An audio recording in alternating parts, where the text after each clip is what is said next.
Well, you are a big shot. I try. For me to get up on Sunday morning, come all the way from Charlotte to Philly, and then back out of Newark later this evening, you must be a big shot. That's right. Congratulations. Thank you. Appreciate it. Coming from you, the greatest horseman of all time, that's pretty amazing.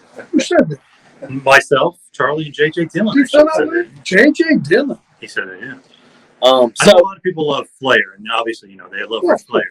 But Arn is, the more serious promo, the more meat and potato guys.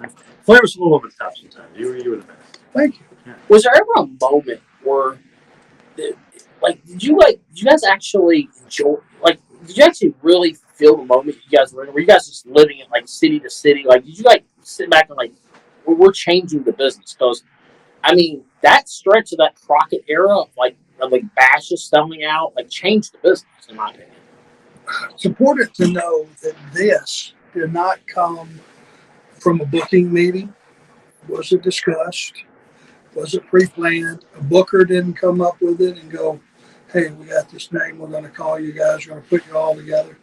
It came on a fluke interview out of just necessity because we had a couple, 3 different matches. Could have been as many as 4. I don't know.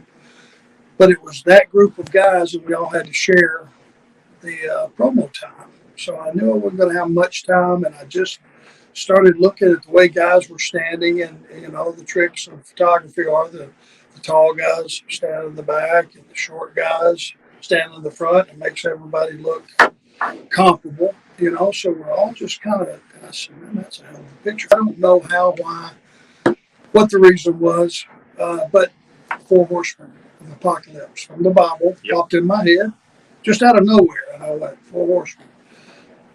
Okay, that sounds good. So I plugged it into the interview, just thinking it was going to be a hype line for that particular promo, and that would be it.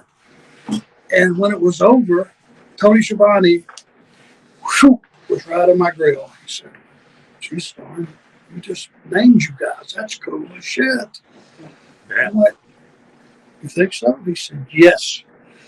So, to answer your question, after about 2 weeks, or 1 additional week even, of calling us the 4 Horsemen the next week on promos, this thing started, and it started immediately in the arenas. And it just flamed up. And I'm going to Tully, I'm going, Rick's walking around wooing and doing his stuff, and Ole's over here, figuring out who he could, assassinate. Jesus. So I hit Tully in the ribs. I go, are you seeing this? He went, yep, we got something here. Jim Crockett, a week later, comes up to him and he goes, Tully, what's with this 4 Horsemen thing? This thing's getting over. Tully looks at him and goes, you think? And so we just moved forward from there, and it just evolved, and people still talking about it today. Absolutely. Must have worked. Yeah, a little bit. What do you think about being the youngest member? You're kind of like the rookie Horseman, you know what I mean? But you're the one creating the phrase and the name. So what did you think about your position as far as where you were at that time? It was never lost on me from day one in this business that the way to get better, because there were no wrestling schools, there were no camps. It was on-the-job training. And you might have a guy work out with you. I personally had about 6 to 8 workouts in the back of a furniture store right there in Rome, Georgia, that a gentleman knew. Jerry Hicks was his name. He knew that I wanted to be a wrestler more than anything on earth. So he bought a ring and put it up, and had Ted Allen, wrestler from that era, come down and train us for about eight times. And then you just, you went to television or you got booked, and somehow somebody got a hold of you and said, hey, you want to work for 4 or 5 months, and you go here and you go there and all those things. So it was never lost on me being on the job training. What was the original question? Like you're the youngest guy in the being the youngest guy. I was the youngest guy virtually in every ring that I went to. When I first went to Bill Watts, Tim Warner was the first guy they put me with. Tim was a couple of years older, I think, a year or 2 older, but his experience, he was already 4 or 5 years in. And everyone was better than me. I learned from everyone. They were gracious enough to teach me so I didn't have to kill somebody, because You know, when you first start, you're wide open. You rely, I was powerlifting at the time. I had a, decent amateur background, just high school wrestling. But I was in attack mode because I thought that's how it was. It turned out it was a lot more advanced than that. And I was very, very honored that the youngest guy in the group could contribute something right off the get-go. What did you think about Ole? Obviously grumpy, but he's obviously taken liking to you. You become Arn Anderson, become, whether it's his cousin or his brother, whatever. I mean, you're an Anderson. What do you think about Ole? I would have never been a Horseman if I wasn't an Anderson first. True. I truly believe that. Ole agreeing to be my partner and us having the run that just the two of us had, I learned so much from him. Everything he did, everything he said on a promo. Of course, our styles are different, but very similar because everything he said, if you look at me, I'm behind him. I'm believing every word he says. I was nothing but respect for his talents. I saw the fact that a lot of that gruffiness of his was just a bluff. It was who he was because, different periods during his tenure in the business, he was owner at one point. He was booker a couple of times. And when you're the boss, you can't be everybody's friend, And so that was his way of dealing, I think, with the boys. Because you had to walk in a locker room back in 1982 and look around the room. There's some grown-ass men. It's a pretty bad apple sitting in that room. I'm talking Dick, when you're talking Dick Slater and, some of those guys, Stan Hansen. You look around the room, it's like, damn. Pretty salty crew. Harley Race. Yep. Pretty intimidating. Blackjack Mulligan. Yeah. Blackjack Mulligan, my God. If you sat down and showed me a list, I could go, what about, remember him? And you would just go in, I would be starstruck because I was just a kid. I might have had 50 matches by the time I met some of these guys at the very most. And you just, Bob Orton Jr., him and Dick Slater were the team that inspired me to want to be a wrestler.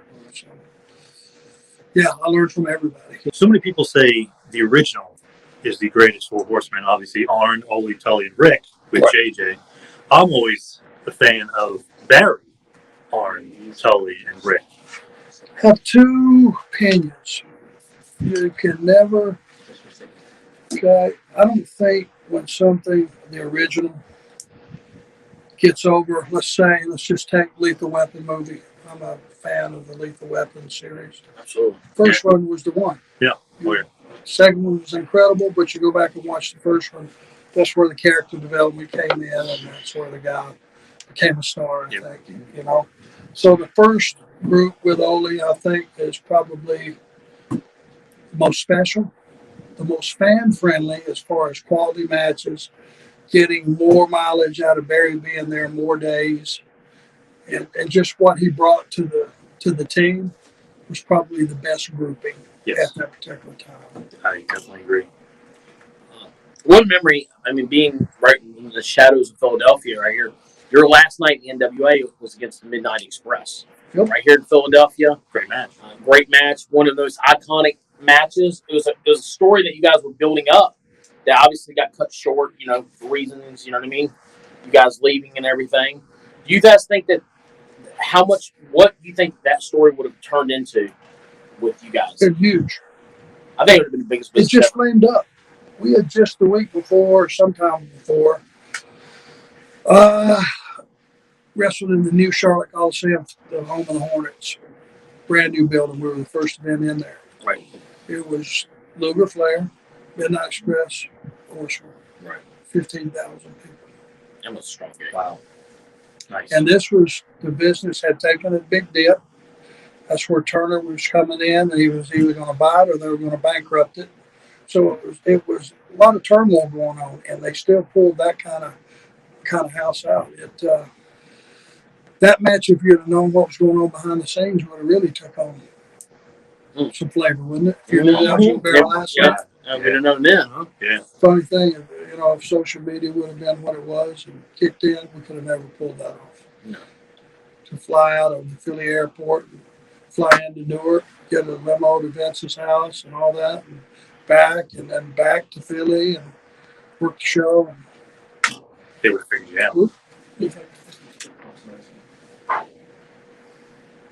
Just signatures on all these. Yeah, okay. And I did, let's be clear.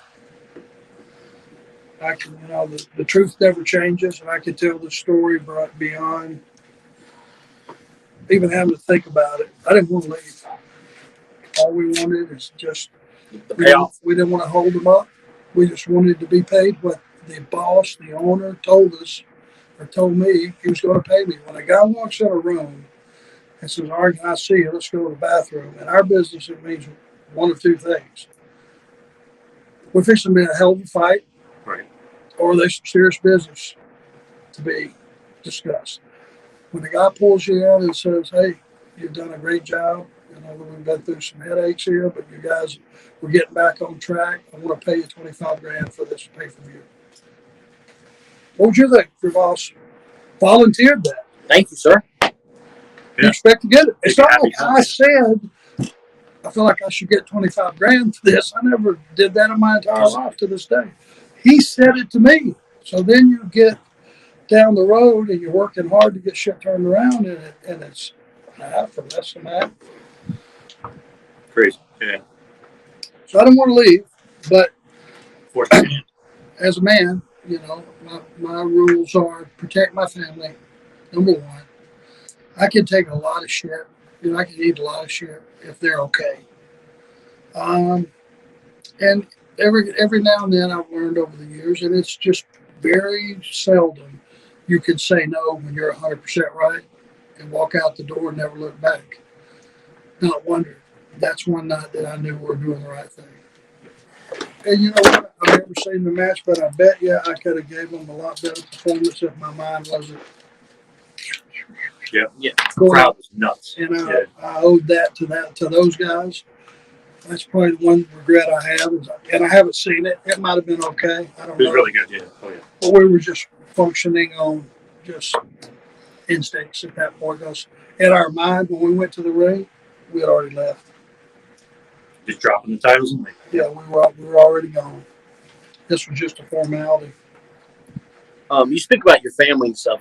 Recently on your podcast, you shared something very personal that really touched me about your grandfather, about that work ethic your grandfather shared with you, about how you said that, he explained how, some people live in the big house, you know what I mean? And we live in this house, you know what I mean? And, I go out every day for you guys and everything. And that's the reason you did all the trips and all the miles that you did for you and your family and everything. You think that that's a missing work ethic in today's workers? Well, number one, my grandfather's the greatest man I've ever known. I was not his grandson, even biological. My grandmother and he took me in, actually just took me out of my mother's hands at the hospital and just brought me home. So they knew she was not capable of raising a child. And that is another long, long story. But he taught me that, he was cutting hair back in those days. And he would go in, I think he was there on the job cutting hair at 6 a.m. and he would knock off about 6 p.m. He would come home, eat a little bit of dinner, change his clothes, and he would go out and work the garden. He had a garden in the back. So till dark. And it just blew me away because I would go to his shop on different days, just pop in there, whatever, and it was packed. Those benches across that shop, there would be 15 people in a barbershop waiting to get a haircut. Police, firemen, men's men, you know what I mean? Oh, yeah. And he had his old truck, his old Chevrolet truck that he bought, that he paid for, I think cash, and our home, which I didn't know at the time, was paid for. But it was a very, very small home. And he just taught me that you don't not go to work, son. You get up no matter what, whether you're feeling good, you feel bad, whatever it is, you go to work. And I just brought that same work ethic to me. You show up, people spend their money to see you, give them everything you got that night. And if your talent will allow you to to give them something special, at least, no matter what else happens that night. When they're walking out the door, they go, I know some of that's a show. But goddamn Andersons, man, they fucking hate everybody. Yeah. We got that. Good to go. Absolutely. You were always such a great worker, and I was always a great worker. When they put Luger in the Horsemen with you guys, what's your thoughts on Luger? Because he's pretty green. He looks great. He looks like $1 million, but he's green, and you guys are kind of veterans, and he's a rookie and everything else. So what do you think when they take out Ole? Obviously, predates Barry Windham, but what do you think about replacing Ole with Lex Luger? Well, I knew Ole, and we go back to our family. Ole's deal was when they first hired him, he said, "Yeah, I'll come back work for a while, but I'm not going to be in forever."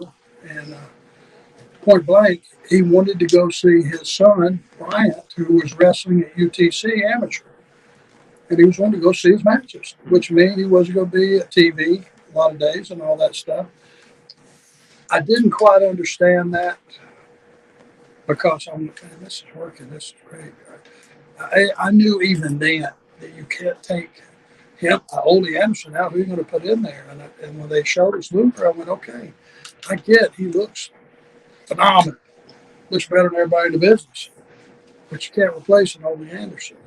You just can't. But when it was Dad said that, hey guys, he said, I'm going home. That's it. And that whole angle was a shoe that we worked. But he was going home one way or the other, and Luger looked so good. He just gave us a asset that now we're trying to get heat. And at the time, I knew it was going to be a bit of a disconnect, but we're trying to get heat. Tully and I are being real pricks. People love Flair. People love Luger. Look at him. The girls loved it. What's not to love? I mean, they're not going to dislike that guy. So we were spinning our wheels to try to put Luger over and shove him down everybody's face on promos so that at least the guys and the boyfriends of all these girls would dislike him. Right. They wouldn't want to, well, the saying goes, they want to be with him or they want to be him, We tried to at least cancel out, and we would look at your foot, we'd go, look at this guy, I'd really shove him down your throat. So it was what it was. I don't think Lex has had that in mind for his career. Obviously, he had bigger aspirations, and which was fine. We did the best we could. I don't think anybody could say we didn't. One of my questions got sent in to me was about your time when you went to WWE. You worked obviously with Telly. You started working with Bobby. What was the translation of working from Bobby to JJ? What was the differences of the management? I've actually had, actually this just kind of hit me all at once. Do you realize I've been managed by Paul Ellering, Yes. Paul Heyman, Yep, JJ Dillon, and Bobby Heenan? I didn't even realize that until I sat down and thought about it one day. for the best. The best of the best, really, of all time. Yep. I would say that they're always the Mount Rushmore thing is the big deal. People always ask you what's your Mount Rushmore of managers. You got to put Cornette up there. Obviously, I never had the opportunity to work with Jimmy, but with the exception of Jimmy, I had Colonel Parker. Yep.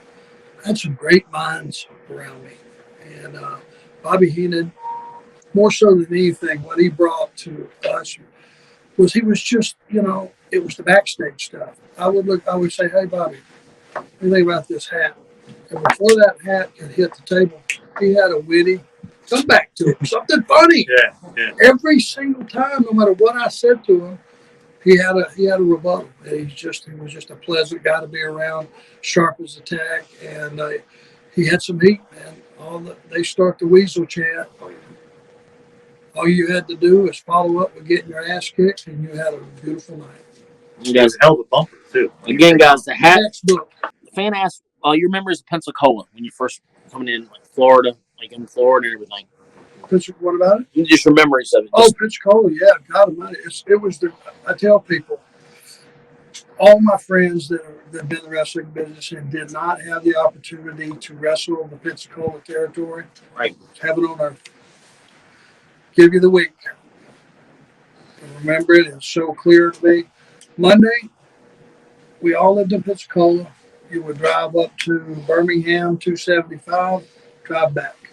Tuesday, 50 miles to Mobile, 50 miles back. Wednesday, off day, off. And the wrestling business was unheard of. I go to the beach. Oh, you could go to the beach every day if you wanted to. I mean, it was up to you. The only day you really had to crowd it in would be Monday. But if you want to go, straight away from the gym and go over for an hour and a half, you could. It was plausible. And Thursday was probably Montgomery. Friday was a spot show on the way to Dothan, where you could either drive back home if you chose to, or you could drive on into Dothan and do a little drinking at the Sheraton. Oh, yeah. And we chose to every week do a little drinking. Wake up the next day, you'd be at TV by 12. You would do television taping in Dothan and do a house show there that night. After that, drive right back to Pensacola. Guess what was Sunday? Pensacola. So in your head, do the math, I'll help you with it. It's about 800 miles a week of driving. Not bad. Nothing. Yeah. Should I drove that in 2 days many times with WWE. Of course, yeah. Hard driving through the snow and through the mountains, and you name it. And I met my wife there, who's still with me today, Erin, God bless her. She's a good woman. If you can find a woman that'll stay with you in this business, you better hang on to her. And I was fortunate enough to be there for about 14 months, which in those days, Hills had about a 6-month run. But I was working with the Armstrongs a lot, and I just found a home there. And I really didn't have to leave when I did. Rick just booked me out he said, Charlotte's fixing to pop. We're putting some players together and really like to have you there. And so he negotiated and talked me into it, and started with Crockett in March of '85. Nice. Rest is history. Yep. And the rest, as they say, is history. For sure. Where do you kind of get discover? How does Rick discover you down there? Is he traveling down there doing some He was NWA? wrestling there. Okay. The champion in those days would come in for a week. Right. And he would wrestle Bob Armstrong or Ron Fuller, the top guys in the territory. A lot of times we'll do an hour Broadway, which is for those that don't know, is a 1 hour time limit draw. And he drew. And the champ coming to town was a big deal. It was like places that don't have entertainment at all, and all of a sudden they got, back in the day, the circus was in town. Mm-hmm. Big deal. Yep. And it was a big deal when Rick was the champ coming to town, and somebody had to pick him up at the airport, take him to his hotel, and for that week, be responsible for taking him to the gym and all that. They asked me if I would consider doing it. I would be honored to do it. And we built a friendship in that first week. And he left and went back on the road, came back, months later, and he saw that I had improved, which I hope was substantially. I was learning everything I could, certainly. And he said, we got some big things going to be happening in the Carolinas. I'd like to have you. And he left again, and it was a couple months.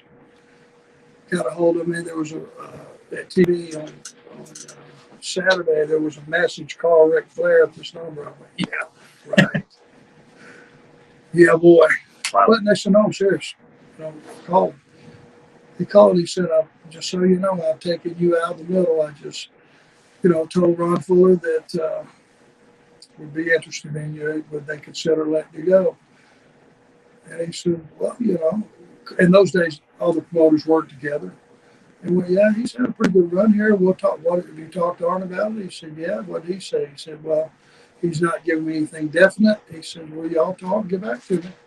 I talked to him, got back to Ron. I'll work as much notice as you want. And what do you think, Ron? And here's how great promoters were some of them back in the day versus some that really sucked. But he was one of the good guys. He said, Ron, I think it's an opportunity you cannot afford to miss. Right. $35. Very nice. And it gave me the highest pay I had my last week in the territory on the way out. Wow. Which you got that check in the mail always. Well, usually you got screwed. Just face it. Plus you weren't coming back anytime soon. Yeah.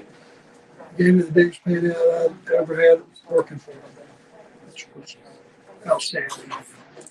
That's amazing. Yeah, usually, right, you probably get the worst check now on the way out. Well, because usually guys it wouldn't be that the company finished them up. It would be that they're leaving. Yeah, it's true. They're bitching about pay or they're bitching about positioning and they're going to try to hold them up. They go, well, you're free to go. Charlie, you told me your favorite 2 horsemen ever were Mongo McMichaels and Paul Roman. Is that true? I mean, I don't remember him telling you that, but I tell you what, I'm a fan of Mongo because he's a man's man. Damn right he is. Super Bowl champion. You know, I got a little trouble with Mongo a couple years ago, you know. I want to hear that. Mongo had a little signing with Mongo, and Mongo was like, "You like to go out and have an adult beverage after the signing." And 2 days later, I don't remember anything else. He's Famous last words. I went drinking with Mongo. Didn't you tell me once that you went drinking or somebody went drinking with Mongo in Philly and they lost him for a week? Like 2 weeks. 2 weeks. Yeah, he was gone. Let's get back to Paul Roman. Why Roman? I don't get that. He's a body guy, I bet you. Oh yeah. I mean, look at me. Look at me. I mean, I'm in the gym. I'm in the gym, baby, all the time. I mean, I gotta be. I mean, you body guys all stick together. I know. Protein shakes and health nutrition bars. Me and Jay there saying Owen's our favorite horseman. You're saying Paul Roman. I mean, at least he outlasted Sting. Yeah. But that was part of the story. Sting was going to Sting get was never really a horseman. And Mongo, let me tell you guys, he was he never had one wrestling lesson. Mm-hmm. I mean, it's like, okay, Arn, here's a helmet, some shoulder pads. You want to go play for the Bears? Really? How do you think that turned out? Right. And I think guys or people are a little hard on him about the fact that he wasn't a polished wrestler. He's a polished human being. Yes, it was. It's funny. You go back and watch his matches and stuff. Guys would kill to get that reaction that he got. He was getting huge pops. Well, hey, listen. Most fans are crossover fans. I know most wrestlers are NFL fans. Oh yeah. I would say far and above basketball or anything else. Wouldn't you say? Yes. Yep. And we respect. One thing about athletes, we all respect what another guy can do that we can't. And Mongo was a freaking all-pro playing for the 1985 Bears, for God's sake. Yep, unbelievable. That speaks volumes. What do continue. you think Oldie said to me when I walked out and he walked out beside me and I had that hat on? He was probably not happy with you. What are you doing with that effing hat on? Nice.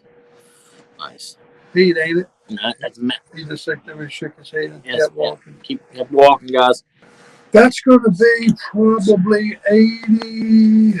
88, 89? No, God, much earlier. 80, probably 5. Oh, wow. So, Yeah, 85 at the very latest, 86. so this is about probably 30 years old. I mean, no, 30, more than 30. Oli and I would have been the national tag champions. That's the national belt, right? National tag? Yeah. Yeah. So this is probably close to 35 years old. Yep, absolutely. All right, I got a question for you. I'm a South Philly kid, so I grew up on ECW. You made an appearance in ECW. How did that come about? With Sabu, I believe. I was booked out. At that particular time, I had done an angle with Bill Watts' son, Eric Watts, and I'd been out a few months, and I was in the process of starting back, and they booked us out, and I worked for Paulie a couple days, and actually, I think it was like a couple of days, maybe 2 days of TV, and it was with Sabu, Terry Funk, and Bobby Eaton. Yep, and we were out of our element because I was not falling out of the ceiling for nobody. Nobody was falling out of the ceiling on me. So it was a little bit of a weird pairing. But my experience with Todd Gordon and Paulie and everybody, all the boys treated me fine. I wasn't there to get anybody's job, and they knew it. I was just passing through. And I think that makes for a different locker room when they know that you're just in and out. Right. Yeah, it's one of my favorite ECW moments. Is you coming in. Never thought you'd see it, right? Yeah, it was so random. I couldn't believe the footage existed when I discovered it. Well, it's like working for Cornette over Smoky Mountain, same thing. Right. I went over for 3 days. One of the most enjoyable experiences I ever had. I remember just the TV of that of Cornette just pulling the sheet off. Yeah. And just Bobby, the reaction, and Bobby's like, oh, shaking hand, and then just boom, and then you guys were off to the races because no one thought they'd ever see Arn Anderson team up with the Rock and Roll Express. Yep. And it was how far fetched is that? right. It's like, wow. I mean, for a Southern kid growing, I was watching it. Oh my God! Of everybody underneath that, I was probably the last one they would pick. If you had a list of names, who's that going to be? Yep. I would have been last. So, Arn, we're talking about ECW. Do you have any? Obviously, Philadelphia has a different crowd when it comes to the audience. It's got a different vibe completely. How was your experience coming to Philadelphia, whether it was ECW or any other company? I'll give you a story that best probably describes me and Philadelphia. In the later WCW years, you remember PN News? Sure. Yo baby, yo. Absolutely. Yeah. Which down south was babyface. They were, pushing him to be this. That was the beginning, I guess, of hip hop and all that stuff. And so he was going to be that guy. Well, that didn't fly, obviously, in Philly. I had a single match with him. And I came to the ring. Philly fans loved us because we're blood and guts. Horsemen were baby faces in Philly. That's where we're the Road Warriors. Yep. And Dusty, and then it was run for your life. We were definitely bad guys. So the match started, and I bounced around for the guy. He was a big guy. Silence. Bounced around for him some more. Silence. Kicked his knee out from under him. The place exploded. I kept it very short. Put the boots to him. He made a comeback. Silence. Beat me. 1, 2, 3. Silence. He left the ring, and I got up, and I just looked around, and they fucking exploded. He totally got it. Yeah, it sums up Philadelphia. That's really accurate, Yeah. actually. And other than screaming, just, like negative shit at him, they just gave him nothing. That was their way of telling you what they wanted. And, through the years, they were a pretty diverse audience. Like ECW fans, I think, would be a portion of what would go to our show or a WWF show. And they had their own individual fans for us and for them. It was like a hell of a blend. It was really, over the years, has really supported wrestling, no matter who it is. I think they give everybody a chance to win their approval. And it was a town a lot of the baby faces hated going to. I loved it. Yeah, that sounds like Philadelphia. They booed Santa Claus. Totally Well, they arrest their own fans, don't they? Yeah. That's pretty Philly, the Eagles. I popped like hell.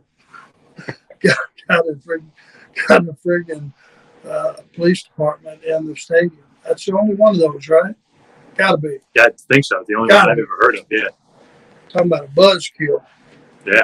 Do you have any memories of, I think it was probably right around 99. I guess you guys did the Old School Outlaws at the time with Terry Funk, yourself. Who else was in there? I'm trying to think. Do you have any memories of that? You guys were feuding with Kevin Nash at the time. He powerbombed you guys through the Thunder You were helping entrance. Flair. Yeah. Was it 99? Was it that late? 2000, I think. Yeah, it's like There's 99. some stuff that I just, Yeah, late 99, 2000. Yeah. Yeah, when Sullivan I took don't the book back. remember at all. Really? Well, I wouldn't have been doing too much because I'd already had my neck surgery in 97, and that pretty much prevented me from doing a lot. I managed like You know, we go out some with Rick, and I went out some with Benoit. Yep. And Dean, against Eddie, and I think Ray. We had a loop, some of that, Yep. you know, but not much. At AA before, you shockingly said that FTR was better than you and Tully, which I find hard to believe. But what do you think? More athletic? Why FTR over you guys? Athletically, I think that probably covers most of it. Uh, the fact that they're students, you know, of the business, and they go back and they watch, God knows, you know, how much tape, you know. And they asked a lot of questions, I'm sure, to each other. The whys and the why nots of the business that don't get addressed probably enough. You know, why do you not power bomb a guy on the apron a minute and a half into a match? You'd be surprised. You giggled, John. You'd be surprised. I've seen it, yeah. The number of people that haven't been told that when they were schooled and they were, you know, first brought into the business, they want to do the big stuff with Yes. students. So that, because that's what they're saying on TV, so they think they need to learn how to do that to get a job. But in the process, they're skipping over all the whys and the why nots. Why do you not do something? The psychology, you know, beyond about everything you do. You know, everything must have a reason. You know, and it's like if we're sitting here talking, and I just all of a sudden thump you in the nose, I'm going to get a reaction. Yep. Now, depending on how much that stung, that's going to depend on how big a reaction I get. But you would be surprised at the people that want to disregard the thump in the nose and just move on to, oh, what am I going to do next? Mm-hmm. You know, and that's the part of business that is not lost on these guys. You know, everything means something, and they're just so athletic. I mean, I look at AEW. You know, I was sitting there watching the guys last Thursday, and they're out there in the afternoon in the ring. This kid, Scorpio, apparently has an incredible amateur background. I don't know that much about him to have asked him yet, but he was out there warming up and doing some stuff, and you know, shooting across the ring and just doing some stuff with a couple of the guys. I'm like, Jesus, this kid's a horse. He's a stud. He got a hell of an amateur background that nobody even knew about. You know, there's just the athletes of today. I think have just evolved. They're just better than we were. It was a different. We were selling a different product that the business has become today. But there's also a place to plug in some of that yesteryear stuff that involves the storytelling. And storytelling is what sells tickets. You can do all this flip flop and fly all night, but if everybody does it by the third match, I'm desensitized to it. I'm burnt out on it. Yep. You know, so you have to have basics to plug in with it. Hopefully, we'll get back to that. Arn, I know you're WWE showing the Survivor Series. It's Undertaker's retirement. One of the big moments that you had was at WrestleMania when Taker wrestled Flair, and you did the spine buster on the Taker. Yep. What is your memories? Obviously, you know, I mean, no one can ever say a bad word about Undertaker. What's your memories of him? That you can. I have I'm almost embarrassed to let this out of the bag, but apparently it hasn't gotten out at this point. I guess last week Taker was doing a podcast. It's Hot Ones. It's the hot sauce. Yeah, with the hot sauce and something, and he was interviewing Taker, and the guy just asked him randomly. He said, "Who's the best technical wrestler you ever saw?" He said, "You?" Yeah. Wow. I watched that. Yeah. Oh, that's awesome. I saw that. Absolutely for you. You would have to be on this side of the desk to appreciate what that means. It doesn't get any better than that. Absolutely. Yeah, I agree. Wow. I mean, He's seen quite a few guys that anybody's name coming out of his mouth, might have made more sense. But it's his opinion, and it's one of those things that if you're me, you take that to your grave. It's probably the best compliment I've ever had since I've been in the business. Wow, Amazing. So, what was the original question? No, just your thought on Taker. Yeah, WrestleMania. he's the most respected guy in the locker room because sick, hurt, problems at home, whatever it was, he showed up, did his job. Absolutely. He led by, he led the locker room by example, and everything was always business with him. What was right for business, and a lot of times he could have made decisions on matches that would have been in his favor, and he didn't because he knew it was the right thing. And he's just a guy that everybody looks up to because he's always right, and it's always business first. And he's special. There'll be another one. Absolutely not. Yeah, he was very firm on his answer too when he named you as the best technical wrestler. It wasn't even like he had to think about it. Yeah, I couldn't believe it. Yeah. To be honest with you, I mean, and I wouldn't even know that it was there. Probably Conrad sent me a clip of it. He says, "Look at this," and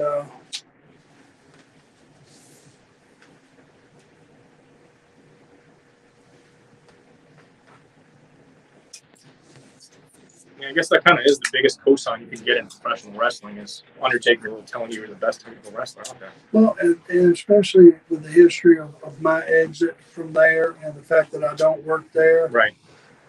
Anyone, I would venture to say anyone else, and it would have been the right thing to do, would have been say someone in your company, Kurt Angle, whoever it would have been, to go outside of his company and say that about me, who's now working for the competition. Right. It puts another layer on just the kind of man he is. If they asked him a question, he told them what he thought was the truth. And that's the way he conducted his business. What he thought was the right thing to do, that's what he did. Absolutely.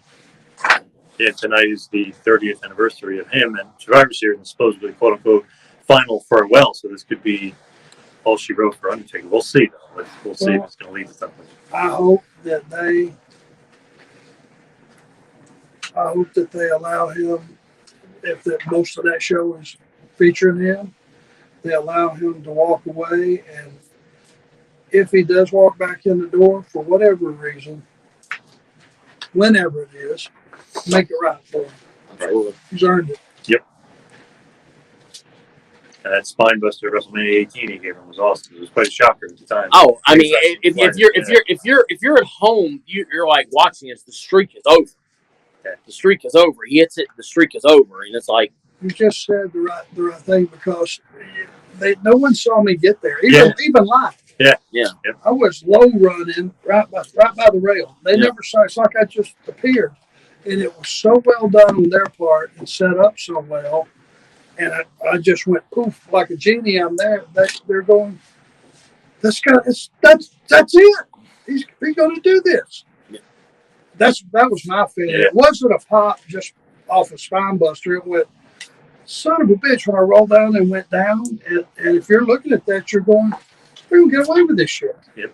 Yeah. You're like Flair and Anderson once again came together and pulled the wool over everybody. It was not a a shock that audience if that would have been the finish. I don't think it was shocking. Wouldn't have been the right thing to do, but it wouldn't have shocked them because it was so well put together by those guys. Speaking of that, I always ask people, do you think the streak should have ended? Never. He should have retired with the streak. It was bigger than any angle on any WrestleMania. The streak was the angle. Absolutely. Why beat him? He should be able to walk away with that one night of the year. He's unbeatable. One night a year, he's Santa Claus. I'm sure. And did Lesnar need to be the guy that beat him? He didn't need it. He's Brock Lesnar. I stand firmly. Nobody should have beat him. It's just one night after all he's meant to the business and continues to mean that he just was better than whoever's opponent was that one night. It's not about the title. It should never be about the title. It should be about the streak. It's almost above the title, man. Yeah, it is. Yeah. For sure. Obviously, being a producer for years, WrestleMania is obviously the big day of the year. You know what I mean? And the big week, obviously. Big You have access. They're running y'all a million plates and everything. What was it like? 'Cause Hall of Fame weekend. I mean, you wore so many hats when you went in Hall of Fame. I'm imagining being a producer, Hall of Fame, access, and everything. Was that like the craziest WrestleMania weekend? For the producers, it's a hell of a week's work. Right. You don't have a day that you have downtime. Right. Believe it or not, they don't have enough rings to accommodate as many, rehearsals and stuff as they should. Absolutely. And it's, I'll just put it to you this way. After my Hall of Fame induction, I had to meet Cena over at the arena at midnight to go over the match. Oh, wow. So You didn't get to enjoy your So I didn't even get that. Well, I mean, I enjoyed it. I was still on a hell of a high, floating around. But notoriously, John liked to go after the Hall of Fame to go and have his entrance and have it timed out and all that and kick some stuff around. So for me, the night of Hall of Fame was a torture. Sometimes I want to get back to the hotel at 4 a.m. Oh my gosh. Obviously, who was your favorite person? Was it John to produce stuff for? Well, there wasn't even an option. Vince gave John to me. He said, "He's yours, teacher." Wow. So you got John from the very beginning. From the beginning. What was your first impression of the guy when you seen him? Well, a couple of nights it was, "Guy looks good, but what a friggin' meathead." I'll give you an example, and this is John, and I applaud that he was willing to try to do some different stuff to get over. One night, and this was right after we first started working together, and he was working with Kurt Angle. And I'm sitting there watching it, and Kurt's getting some heat on John. He's kicking the shit out of him. And all of a sudden, John rolls out of the ring, goes over the rail, goes out and gets one of those big foam fingers and folds it into. Oh, God. Well, the audience popped, but as he came back over the rail, guess who was waiting on him? Yes. Kurt Angle. Oh. Who proceeded to stomp his brains out. Absolutely. Which made John, now the audience went, "Yeah, what a dumb move that was. Dumb son of a bitch." Yeah, true. So it was, I applaud you for trying something outside the box. Got to remember you're a babyface. Don't do stupid shit. And it appeared you did stupid shit. So it was a learning experience. And, you learned, and he got a lot more wise. And John, the main thing is what I tell people about John as he got further into his career and really got over and all the stuff. John doesn't have any kids. John is the leading Make-A-Wish giver on the planet, and it's to kids. That tells you who he is. And if you want an autograph or whatever you want to do, let me know. I mean, that's kind of a loaded question. A lot of people ask. I know ask AEW, is there going to be a Horseman? I don't think there'll ever be another full Horseman. Just to be honest with you. Absolutely. Are you jealous of Tully right now that he's managing Yes. FTR and you're not? I am. I certainly am. And I've expressed that. Fell on deaf ears. I'm big fans. I'm big fans of a lot of guys there. Like I said, that Scorpio Sky, that whole group, ECU. SCU, yeah. SCU. Yeah. All these damn letters. Very good. Unless you've seen them operate as a team, they're excellent.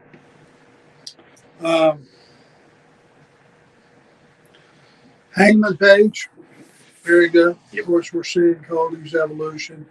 I like the new, I think, improved Kenny.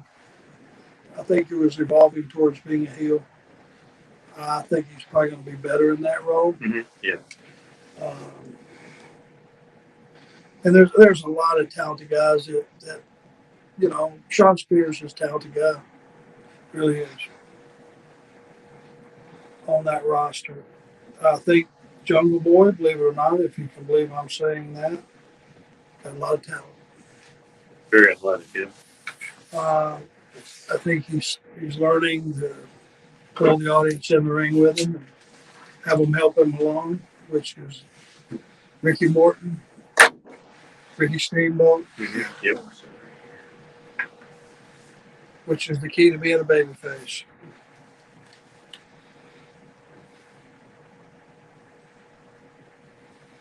Are you surprised at all with the constant victories on Wednesday night? Like, you know what I mean? It's pretty substantial, AEW beating NXT in the rating. Surprised you at all you expected? I think I just think it's different. I think it's a blend of a little.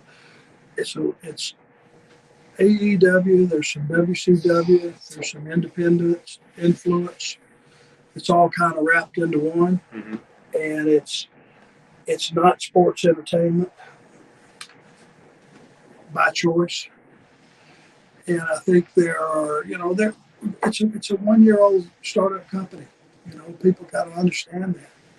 You're gonna make some mistakes, and you're gonna learn some things along the way. But everybody there, you can't say that anybody goes through that curtain is not trying their dead level best to give their audience what they want. And some of them don't know what the audience wants yet. They're having to learn that and learn it the hard way. Tracy, I know you're in Hawaii, so we'll message you about shipping. But I know you already sent your payment in and everything. But we'll message you about shipping afterwards and everything. Some growing pains for sure for AEW. Yeah, and the main thing is you have a boss that is the owner, that is the final word, that truly cares about his talent, and they're part of his family. And you have to be around him to see it, feel it. And it's not like, hey, I'm a billionaire, I'm Tony Khan, I own this company, it's my way or the highway. You never get anything remotely. It's like, hey, guys, hey, how you doing? Glad you're here. Glad you're with us. Glad you're part of this. If you need anything, please don't hesitate to let me know. Right. Thanks. Yeah. All right, guys. This is gonna be our last call on photos, guys. We have about 5 minutes left, guys. Make sure you guys are messaging Jessica to get this final photo orders in, guys. A question came across. It's kind of an interesting question, I think. Vince recently ruled that the guys and girls in there cannot have outside third-party sources like the cameos, the Twitch, and stuff like that. What's your thoughts on that? Well,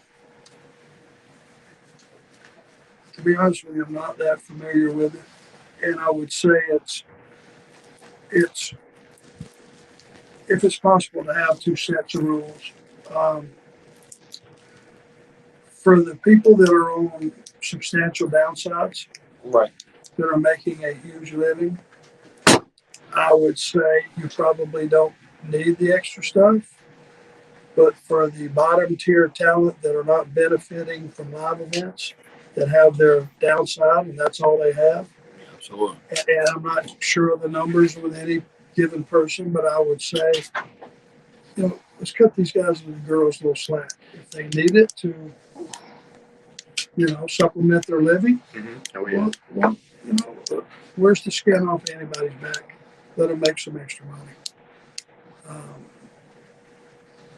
But again, it's like, well, how do you say that? That's two sets of rules. Well, it kind of is two sets of rules, but also I think that a company that's showing record profits can figure it out. And I think stepping on the little guy is what you're going to end up. that's going to be the only ones that are hurt. You know, some of those upsides on a lot of that talent that they've earned, and they've earned those big upsides. That's great. Because I think, to be honest with you, you know, nobody's going to be touring anytime soon. I'm just scared to death of what the winter's going to bring. Hate to be a pessimist, but can you imagine when some of the people that are the most susceptible to this virus, suddenly now they have the flu? Now they get that on top of that? What the possibilities may be? And I hate to get on the downer, but I think we're in for a long winter. Yep, that's And, right. the fact that these guys can make some money that way, I just don't know that I'd take that away from them. Arn, Yes. my phone was blowing up the entire time because somebody was watching on the feed. Supposed to say hello to you. JJ. Hey, James. Hey, How are you, sir? I'm doing good. I don't want to interrupt you when you're sitting inside and making money, but I wanted to make sure that I said hello to you anyway. Well, we spend most of the time talking about you anyway. Okay, here's the deal. I told them, Johnny Bench is your nickname. It's up to you to tell them what that's all about.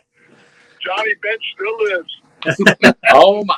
Okay, so wrestling fans. So if you guys would like to have JJ come up here maybe next week and do a signing or something, guys, let's we're gonna have to go up a bunch of lights and a bunch of hearts up there to see that happen, and maybe we'll get the silver fox to weasel it out of it. If you get that story, it'll be worth the price of admission. Trust me. Oh my God! Yeah, you're lucky. Double A doesn't do a lot of appearances, so that's a big deal. I'm No. happy for you, and happy for the fans that are getting some stuff signed. Well, we're live on with the fans and everything, and like I was telling Double A, what you mean to me, JJ. You know what you mean to me in life and everything, and we're family and everything. And I just wanted to call you, and I seen you messaging me and everything, and I wanted to call you and say hello back to you, and let you say hello to Orin and everything. And I appreciate it because Double A is he's the brother that I never had. That's how I feel about it and how I look at it. All right, JJ, very good, sir. I'll give you a call tomorrow, and we'll do some lunch this week and everything. Sounds good. All right, sir. Bye-bye. Appreciate that you called me so I can say hello to the enforcer. I love you, John. Love you, James. Hope to see you soon. Thanks for picking my I raffle can number, do, JJ. Brandon. If I don't talk to you, you have a blessed Thanksgiving for you and your family, and happy holiday season. Same to you, buddy. All right. Thank you. I hope the fans enjoyed that. A little Horseman reunion there. Yeah. You know, Who's the best? He is. Guys, thank Double A for coming in there again, guys. No, thank you guys. Everybody in this room, everybody at home. I appreciate it. Like I said, I've never had an opportunity to thank you properly. Just want to say thank you. Appreciate all your support. Thank you for watching the Hannibal TV. Please like this video if you enjoyed it and click the subscribe button to not miss any of our latest shoot interviews, match videos, or news updates. Support us on patreon.com for $1.99 a month to watch our full shoot interviews ad-free and help our channel grow. Follow us on Twitter at the Hannibal TV for instant updates.